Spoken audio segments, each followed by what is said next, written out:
It's banana meatloaf. You're probably wondering why put two things together that shouldn't? You know what I mean? Cheers. Why?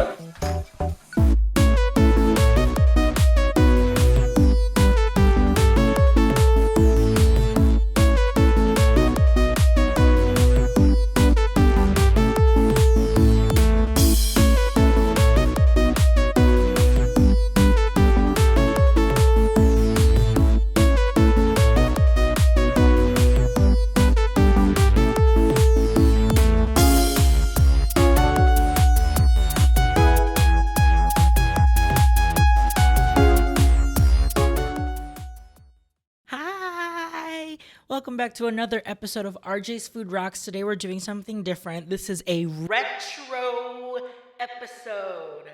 Retro episode, what could that mean? Well, let me tell you. I have recently been following a lot of social media accounts that talk about like old recipes, like retro recipes, the 70s, 80s, 60s, 50s. I want like your grandma's, like, I'm trying to be fancy. Let me do something creative, like that kind of recipe. I have a very like curious palate. I will always try something once and see if I like it or not.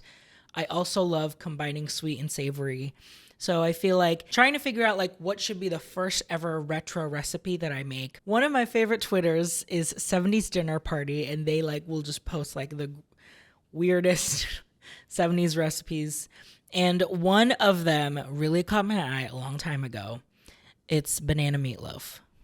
You're probably wondering why why put two things together that shouldn't? You know what I mean? I love meatloaf. I've already done 2 meatloafs in Food Rocks since we started. I've done the Mom's Meatloaf from 50s Primetime, and I've done the Wellington Meatloaf from the Marvel Eat the Universe cookbook. So I love bananas. I grew up in the Philippines. We have bananas all the time. We use banana ketchup. I have a banana for a breakfast every morning. I am eating a banana pudding right now. This is how much I love bananas. So this was kind of like a match made in heaven for me almost, because it called me curiously, not only because I love bananas, but also I am a fan of meat in loaf form. So I'm very excited, and it was shockingly a very easy recipe to make. I do kind of understand that appeal into it, you know, like these are easy recipes that you can make on a weeknight, and that literally got home from work, got around 6, overall took an hour to make, and we were eating dinner. So the recipe that they posted literally is just like mix meat, combine bananas, form into a loaf, bake for an hour, put some bananas on top. So I am very curious to see what the sweetness of the bananas will ultimately add to the meatloaf. That's really what I'm most curious about. So we're going to start with a pound of meatloaf mix here. A lot of the recipe, like this recipe calls for just straight up beef. I used a meatloaf mix, so it has beef and pork. My grocery store had something like that was already packaged together. It's the Midwest. You gotta love it. But if you don't, just use beef. That's fine. But I am using 1 pound of beef here. Added 2 ripe bananas. So I used really ripe ones. I usually, like when a banana gets brown, I will put it in like the chiller in my fridge so that I can use it for banana bread, or in this case, dinner. The recipe called for soft breadcrumbs, so like fresh breadcrumbs, right? I blitzed together like 3 pieces of white bread and onions. They called for a tablespoon of chopped onion. A tablespoon? I didn't want to just like get a tablespoon of chopped onion. I didn't want to slice up an onion just to use like 1/8 of it. So I used the white ends of green onions. I used like 3 stalks here. Combined that with the soft bread to create breadcrumbs. And then I added this into my meat mix.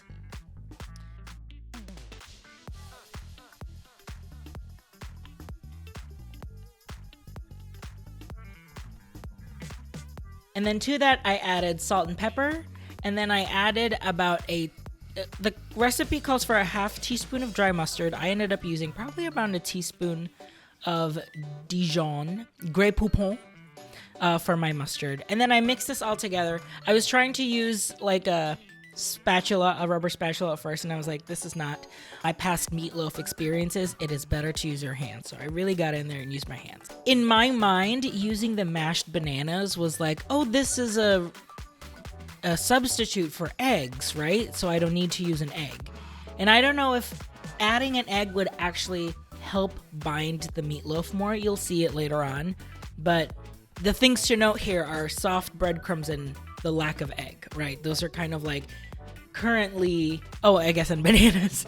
Those are currently like the main differences from just like a traditional meatloaf. So I packed this in a meatloaf pan, and then I cooked this in the oven for about 45 minutes.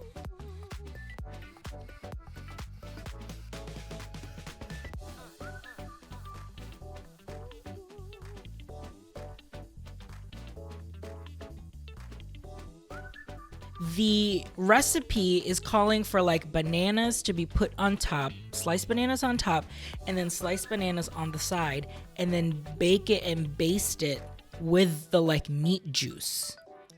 So I like tried my very best to get the meatloaf out of the loaf pan into like a casserole dish.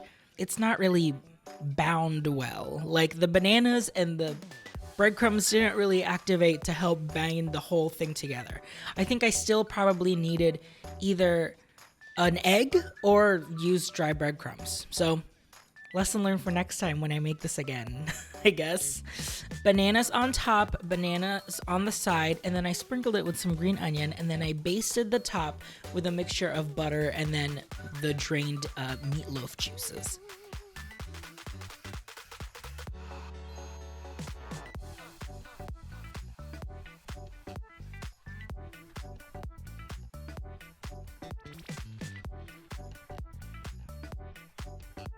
Then I realized I need to make a meatloaf glaze. The best part about Mom's meatloaf was the glaze. The only way I could have eaten the meatloaf Wellington was to make the glaze for Mom's meatloaf. So I was like, okay. All honesty, this was Adam's idea. So he was like, why don't you make a meatloaf glaze with the banana ketchup they use from the Philippines all the time? So I was like, that's brill. So this is your traditional meatloaf glaze recipe of ketchup, brown sugar, and Dijon mustard, but instead I am adding banana ketchup. At first, it was just the banana ketchup and not regular ketchup. Tasted it, and I was like, it's really sweet. I'm like missing an acidity to it, and I'm missing like a savory flavor. So I added a little bit of just regular ketchup, and then I added some Worcestershire sauce to help add a little bit more flavor and savoriness to this glaze. I basically mixed this glaze with the rest of the butter and the meatloaf juices that I used to base the top. Wait, I think it's better if I do the meatloaf with the glaze, like bake the meatloaf with the glaze on top of it, so that way it like caramelizes and glazes. So long story short, I was doing stuff out of order. I ended up putting the meatloaf glaze on top, even though I already had bananas on there. So I like had to like glaze around the bananas. Here's a pro tip from someone who cooks a lot. Plan things out and not do what I do. So anyway, I put this back into the oven for another 15 minutes. That'll just help bake the bananas is what the recipe said. I don't really whatever. Bake the bananas, but also help caramelize the meatloaf glaze. And there it is. There is your banana meatloaf. Doesn't that look? When I pulled it out of the oven, I was like, this looks really pretty. And then Adam pointed out like, no, it doesn't. This looks weird. But anyway, we made the banana meatloaf. Let me know if you try it at home too. Well, come on, come sit. I'm very proud of how I prettied it up. Okay, so let's slice this up. To remind you, this is a meatloaf made with bananas inside the mashed bananas are in the meatloaf. Oh. I made a banana ketchup. Just to remind you girls. I made a banana ketchup based glaze to go on top. So let's dive in here, shall we? Have a beat, Horace. Wow. Look at these dumplings, lighter than air. I think I would have still used dried breadcrumbs for next time, you know, when I make this again. For us, Adam. I'm gonna go, okay, before we taste it, Uh-huh. I'm gonna make a prediction of what it tastes like. Okay. Sweet. I'm gonna say it's gonna be like banana ketchup, where it's sweet, but you're not like, oh, it's bananas. Yeah. You're just Although this might be, I don't know though, like warmed, heated bananas in this way. I don't know if you... Bananas Foster. Bananas Foster. Bananas Foster. My drag name, Bananas Foster. Alright, here we go. Cheers.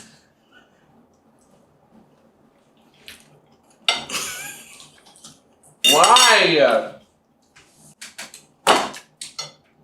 I say this every time we eat A meatloaf? a meatloaf.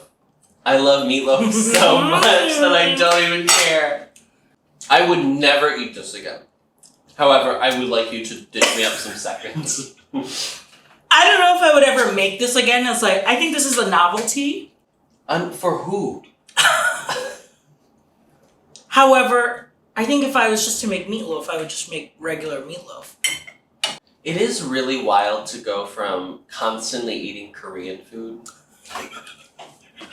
Don't do this in front of my show. and come back to American food and be like, where's the flavor? where'd she go? Where is the flavor? Where's the flavor is bananas. That's not a flavor. It's not even that it's bad. It's not bad. That's the thing. See, the longer we sit here, and I eat just it, would never be like, oh, you know what should go with meatloaf? bananas.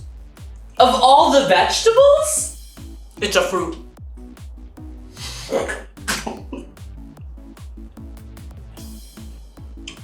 Thanks for watching.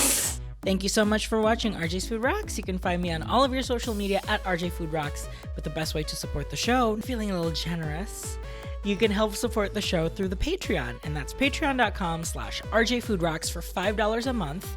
You get to be included in the Food Rockers list over here. You are eligible to win a gift every month. You get an extra video every week. 2 videos. The content is overflowing for the Food Rockers. If you have any awesome, cool, weird retro recipes that you know your parents have like kept in your family for years, please let me know. I want to make them. I'm famously bad at making gelatin, but I will do it if the fans want it. Anyway, thank you so much for watching this episode, and I will see you here next time for another video. Eat well. I think that's gonna be my new tagline. Eat well with my finger hearts. Eat well, eat well.